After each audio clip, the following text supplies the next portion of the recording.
हरे भरे पेड़ों और खेतों से घिरा एक छोटा सा गांव था। गांव के बीचों बीच एक बड़ा तालाब था, जिसके किनारे बच्चे खेला करते और बुजुर्ग अपनी बातें किया करते थे। यहाँ के लोग सरल और मेहनती थे। वे सुबह सूरज निकलने से पहले ही खेतों की ओर निकल जाते और देर शाम तक पसीना बहाकर अपना जीवन चलाते। गांव में एक किसान रामलाल रहता था। उसका परिवार पीढ़ियों से खेती करता आया था। रामलाल जमीन से बहुत जुड़ा हुआ था और मानता था कि मिट्टी ही असली धन है। हालांकि गांव में धीरे धीरे बदलाव आ रहा था। कुछ लोग शहर जाकर काम करने लगे थे और खेती छोड़ने लगे थे। रामलाल अपने बेटे अर्जुन को हमेशा कहता, बेटा, खेती केवल धंधा नहीं, ये जीवन है। पेड़ पौधे और फसलें हमें सांस लेने की हवा और खाने का अनाज देती हैं।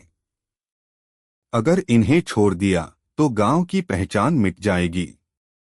अर्जुन पढ़ाई में अच्छा था और शहर जाकर पढ़ना चाहता था, लेकिन वह पिता की बातों को भी समझता था। एक दिन गांव में पानी की कमी हो गई। तालाब सूखने लगा और खेतों में दरारें पड़ने लगीं।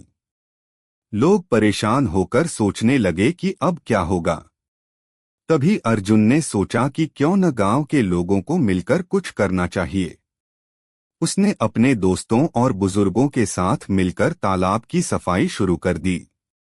उन्होंने पास के जंगल से नहर निकालकर पानी तालाब तक लाने का रास्ता बनाया। पूरे गांव ने मिलकर मेहनत की और कुछ ही हफ्तों में तालाब फिर से लबालब भर गया। खेतों में हरियाली लौट आई। गांव के लोग अर्जुन की समझदारी से बहुत खुश हुए। रामलाल ने बेटे के सिर पर हाथ रखकर कहा, बेटा, अब तूने समझ लिया कि खेती और प्रकृति को बचाना ही असली ज्ञान है। पढ़ाई और आधुनिकता जरूरी है, लेकिन गांव और जमीन से जुड़ाव भी उतना ही जरूरी है। उस दिन से अर्जुन ने निश्चय किया कि वह पढ़ाई भी करेगा और खेती को भी नए तरीके से आगे बढ़ाएगा। धीरे धीरे गांव में और भी बदलाव आने लगे। लोग अब पेड़ लगाने लगे, तालाब का ध्यान रखने लगे और मिलकर गांव को हरा भरा बनाने लगे। गांव की यह कहानी सिखाती है कि जब लोग एकजुट होकर प्रकृति और जमीन से प्यार करते हैं तो कोई मुश्किल बड़ी नहीं होती।